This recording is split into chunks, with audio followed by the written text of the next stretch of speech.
So, you know the camera's on, right?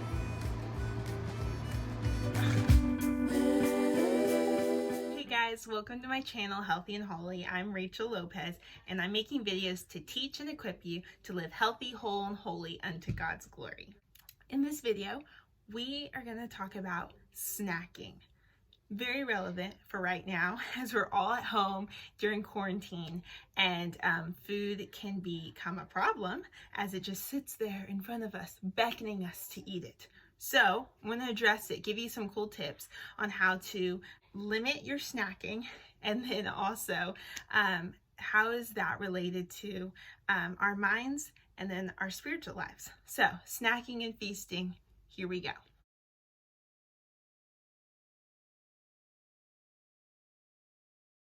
Okay, so a lot of what our families are doing right now are buying in bulk because we need to. It's quarantine and we don't know when the stores are going to close down, if they close down.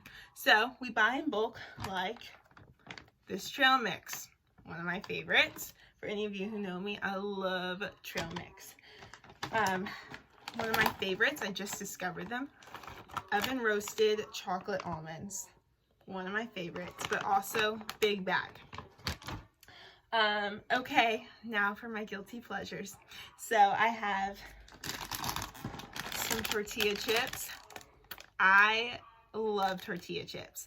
And for those of you who know me, know that if you put a bag in front of me, I can consume the whole thing, or at least most of it. So, tortilla chips. And then my mentor and her husband know one of my favorite candies. I don't eat candy very often, but when I do, peanut M&Ms are the way to my heart. So I have this box of peanut M&Ms. The problem is that we have these bulk items, and one, it looks like there's so much in it, so you feel like you can eat a lot. And two, you're looking at a big bag of it and it's sitting there right in front of you as you're doing your homework, as you're doing your work at home. And so, what is one way to mitigate consuming the whole entire thing? And that is putting it into smaller baggies. So, trail mix in a smaller baggie. There's a smaller portion size. You're looking at only just a little bit of it. And then you also have more left over. I found in my household that it gets eaten faster than it should, like in a few days, because it's so readily available in a big bulk and it looks like there's a lot to consume. And so putting it in smaller baggies not only gives you smaller portion sizes, but it also limits the rate at which your family members could consume it if that's a problem in your household. So I have my baggie of trail mix, and feel free to go and refill it at certain times. It also allows you to schedule your eating. I have, of course, my tortilla chips in a baggie, and my chocolate covered almonds, and my peanut M&Ms, which are also in a smaller baggie because I will consume the whole box if it's sitting there in front of me. So in regards to snacking, put your snacks into smaller baggies so that the only amount available is a smaller portion. And you're deterred from filling it up again if you have to go downstairs or if you have to go into the kitchen in a different part of the house or something like that. So in all this downtime, we can let our thoughts run. We have the space, we have even the quietness to do so, which is such a beautiful, beautiful thing. And it's exciting that we do have this space to think. But are our thoughts healthy? Are they edifying to the Lord? And are they producing good fruit in us? And so Paul addresses this in Philippians 4, a passage that we are pretty familiar with. But he says, I'll read it. He says, finally, brethren, whatever things are true, whatever things are noble, whatever things are just, whatever things are pure, whatever things are lovely, whatever things are a good report, if there's any virtue, if there's anything praiseworthy, meditate on these things. The things which you learned and received and heard and saw in me, these do, and the God of peace will be with you. So these things also come with the promise of peace, which is so needed during this time of quarantine and possible fear. And so I just encourage you, as you are thinking about different things and you have little pockets of time to think, kind of in reference to snacking, right? You just go at little breaks, you go and pick up some chips, or you go and pick up some trail mix. And so in our little breaks, whenever you may have time to dwell on something or think about it, use those breaks, those mental snacking times, to think about things that are true, noble, lovely, admirable, all these things, so that they produce good fruit in you, and that you leave that snacking time with peace, that you leave that snacking time being satisfied and filled, because your mind is filled with things that honor and glorify God. And then spiritually, so snacking spiritually, how can those two relate? So in the same way, Paul in 1 Thessalonians 5:17, he says, pray without ceasing, pray without stopping. And so it's actually encouraged that we snack on the Lord, that we continually are praying, we're continually loving him. And that doesn't mean that we're continually saying, dear God, but it's that we're inviting him into all of our spaces of our day. So, God, I need help on this test. God, give me strength to keep studying.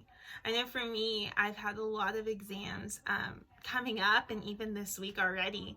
And so I've had to ask the Lord, God, give me strength to keep reading when my eyeballs are going to fall out because I've read so much. So Lord, let my mind be focused. And even at night, God, let me rest so I'm ready for tomorrow. As I go downstairs to eat, God, thank you that I get a nice little break right now. I pray that you use it well. Just inviting God into all of your little spaces, that you're constantly feeding on his presence, that at your little breaks, that you maybe are listening to some worship music over other music, that you're just inviting his presence back into your space throughout the day. And so those are just some ways that you can snack physically, mentally, and spiritually throughout your day. Now, feasting. What does feasting look like? So in regards to food, when you are eating your dinner, your lunch, even breakfast, consume it slowly. We want to eat it in at least 20 minutes. It shouldn't be scarfed down, that you give your body time to tell you that you're full. It takes the hormones that tell you that you're full or that you're hungry, take about 20 minutes to course through your body and get to your brain to tell you, hey, I'm full. So eat slowly, chew a lot of times. Your goal should be to liquefy your food. I know that's a gross image, but in eating big meals, this is really important so you don't overeat. Also, when eating your meals, eat them with your families, eat them with your loved ones, the ones that you're quarantined with, the ones that you're stuck with right now, that you utilize that time well, that you're good stewards of the time.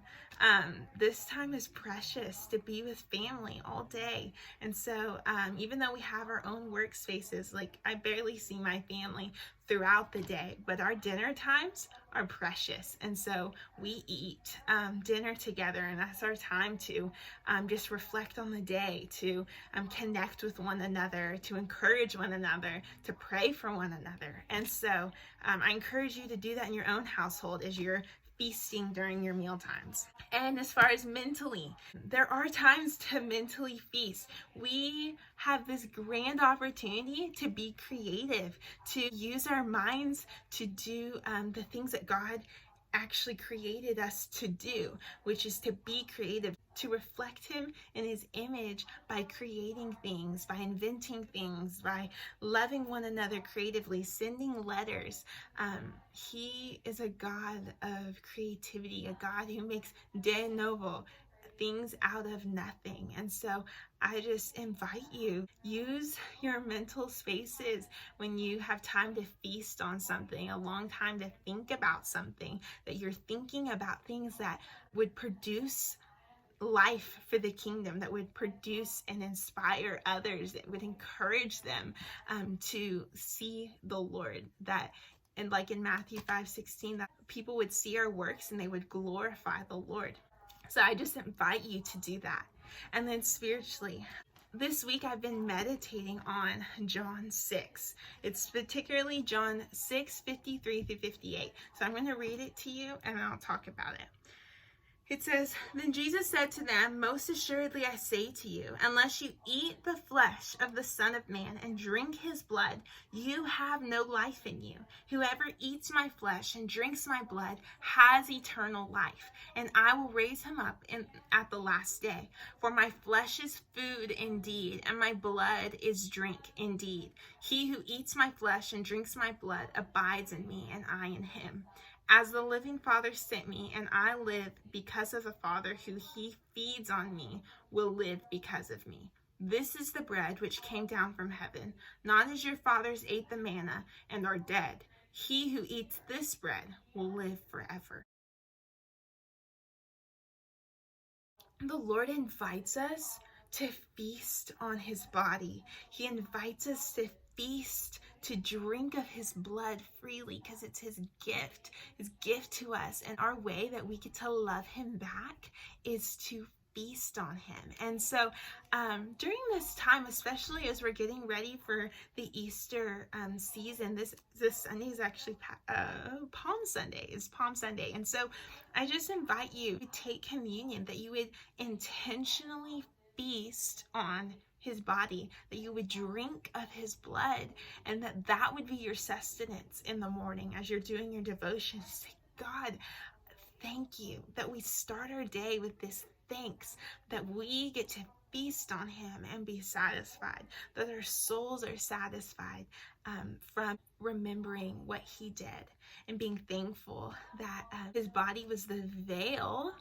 And in Hebrews, it talks about how his body is the veil through which we can enter into the Holy of Holies. Another place in the Bible, it talks about feasting, which I just found this week, which was so fitting and so exciting, really poetic of the Lord as he's talking about this feasting, is in Psalm 37:3. So often we go straight to Psalm 37:4, where he says he'll give us the desires of our heart.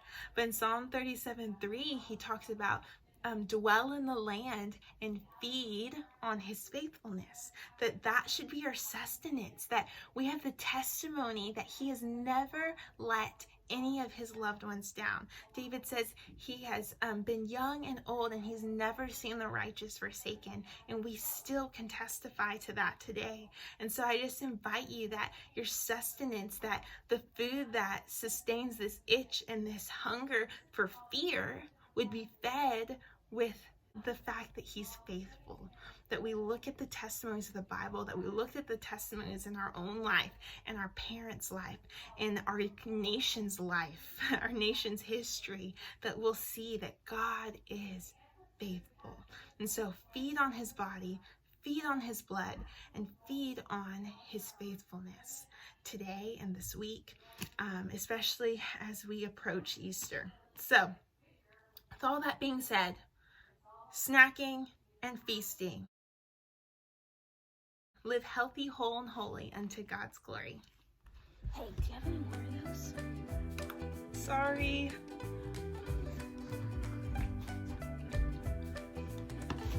Just kidding, Hannah.